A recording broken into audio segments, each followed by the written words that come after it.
एक बार गौतम बुद्ध अपने कुछ भिक्षुओं के साथ एक प्रवचन सभा में बैठे थे। उस सभा में बुद्ध के चाहने वालों से ज्यादा बुद्ध के आलोचक थे। यहाँ तक कि जिसने वो प्रवचन सभा आयोजित की थी वह भी बुद्ध से बहुत ईर्ष्या करता था। सभा का आयोजन राजा के महल में हुआ था, इसीलिए राज्य के सभी लोग वहाँ उपस्थित थे। बुद्ध सभा में जाने से पहले ही जानते थे उनके खिलाफ सभा में कोई न कोई षड्यंत्र जरूर रचा जाएगा। सभा में जाने से पहले बुद्ध के एक शिष्य आनंद ने बुद्ध से कहा कि हे बुद्ध, आपको वहां नहीं जाना चाहिए, वहां के लोग आपके साथ दुर्व्यवहार करेंगे। न जाने उन लोगों ने आपके साथ कैसा षड्यंत्र रचा हो। लेकिन बुद्ध अपनी करुणा के चलते वहां जाने से खुद को रोक नहीं पाते और प्रवचन सभा में चले जाते हैं। सभा की शुरुआत होती है। बुद्ध से ईर्ष्या करने वाले लोगों का यह प्रयास होता है कि बुद्ध से कुछ ऐसा प्रश्न पूछा जाए कि जिसका उत्तर गौतम बुद्ध ना दे सकें। सभा में उपस्थित लगभग सभी लोग अपने अपने प्रश्न पूछ रहे थे और उन्हें बुद्ध के द्वारा उचित उत्तर भी मिल रहे थे। अचानक वहां एक स्त्री आती है और बुद्ध से कहती है, आप ध्यान की बातें करते हैं, आप ज्ञान की बातें करते हैं, आप सत्य की बातें करते हैं और आप लोगों को सत्य के मार्ग पर चलाने की जिम्मेदारी लेते हैं, परंतु क्या आपके भीतर तनिक भी दया नहीं है? क्या आपको मुझ अबला की कोई चिंता नहीं है जिसे आपने गर्भवती बनाकर छोड़ दिया है? आपको तनिक भी मेरा ख्याल नहीं आया कि आगे मेरा क्या होगा? क्या आपको मेरे पेट में पल रहे बच्चे की कोई चिंता नहीं है?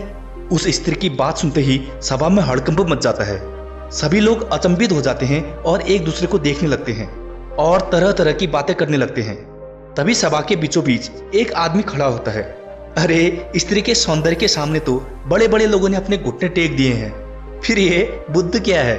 फिर कोई दूसरा व्यक्ति खड़ा होता है और कहता है, अरे, क्या बुद्ध भी इतना नीचे गिर सकते हैं? उस व्यक्ति की बातें सुनकर तभी सभा से और भी लोग खड़े होते हैं। बिना सत्य को जाने ही आखिर सत्य क्या है, लोग बुद्ध को भला बुरा कहने लगते हैं। जब सभा में उपस्थित सभी लोग अपने अपने मन की भड़ास निकाल लेते हैं, तब राजा कहता है, बुद्ध, आप अपनी सफाई में क्या कहना चाहेंगे?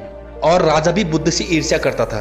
राजा भी मनी मन यही चाहता था कि बुद्ध बदनाम हो जाए, लेकिन सारी घटना का बुद्ध पर कोई असर नहीं हो रहा था। ना तो सभा में उपस्थित लोगों के अपशब्दों का बुद्ध पर कोई असर हो रहा था और ना ही उस स्त्री के झूठे आरोपों का, क्योंकि बुद्ध जानते थे कि सत्य क्या है। वे अपनी नजर में ठीक थे। बुद्ध का कहना है कि भले ही पूरी दुनिया आपके खिलाफ हो जाए, लेकिन अगर आप अपनी नजर में ठीक हैं और आप जानते हैं कि आप सत्य के साथ हैं, तो आपका कोई कुछ नहीं बिगाड़ सकता। सभा के सारे लोग संदेह में थे, यहाँ तक कि बुद्ध के कुछ नए भिक्षु भी पूरी तरह से संदेह में पड़ गए कि आखिर सत्य क्या है और झूठ क्या है। लेकिन बुद्ध जानते थे कि क्या सही है और यही आवश्यक था, इसीलिए उनके चेहरे पर 1% भी बदलाव नहीं आया था और वे अभी भी मुस्कुरा रहे थे। राजा फिर बुद्ध से कहता है, बुद्ध, आप अपनी सफाई में क्या कहना चाहते हैं? तो बुद्ध उस आरोप लगाने वाली स्त्री से कहते हैं, हे पुत्री, पूरे ब्रह्मांड में केवल 2 ही लोग इस सत्य को जानते हैं कि तुम सत्य कह रही हो या असत्य। इससे पहले कि बुद्ध कुछ आगे कहते, वे स्त्री बुद्ध से अपनी नजरें चुराने लगती है। उस सभा में मौजूद एक व्यक्ति उस स्त्री से कहता है, अरे, तुमने बुद्ध के बारे में बहुत बड़ी बात कही है। अगर यह गलत साबित हो गई तो तुम जानती हो ना तुम्हें क्या दंड मिलेगा? उस व्यक्ति की बातें सुनते ही उस स्त्री के हाथ पैर कांपने लगते हैं और उसके चेहरे पर डर साफ साफ झलकने लगता है। फिर वह स्त्री तेजी से वहां से भागने लगती है। तेजी से भागने के कारण उस स्त्री के पेट में जो गठरी बंधी थी वह भी खुल जाती है और जमीन पर गिर पड़ती है और सत्य सबके सामने आ जाता है। वह स्त्री राज्य के ही कुछ लोगों के साथ मिलकर बुद्ध को बदनाम करना चाहती थी। उसने वह गठरी अपने पेट में ऐसे बांध रखी थी कि मानो ऐसा लगता था कि जैसे वह स्त्री गर्भवती हो, और राजा उस स्त्री को उसी समय बंदी बनाने का आदेश देता है, परंतु बुद्ध के कहने पर उस स्त्री को क्षमा कर दिया जाता है।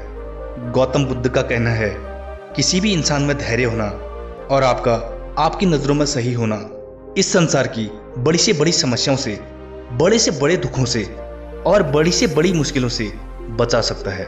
और अपने जीवन में कैसी भी समस्याएं आने पर धैर्य रखें और अपने मन को शांत रखें और आप देखेंगे कि आप धीरे धीरे अपनी सारी समस्याओं से पार पा जाएंगे।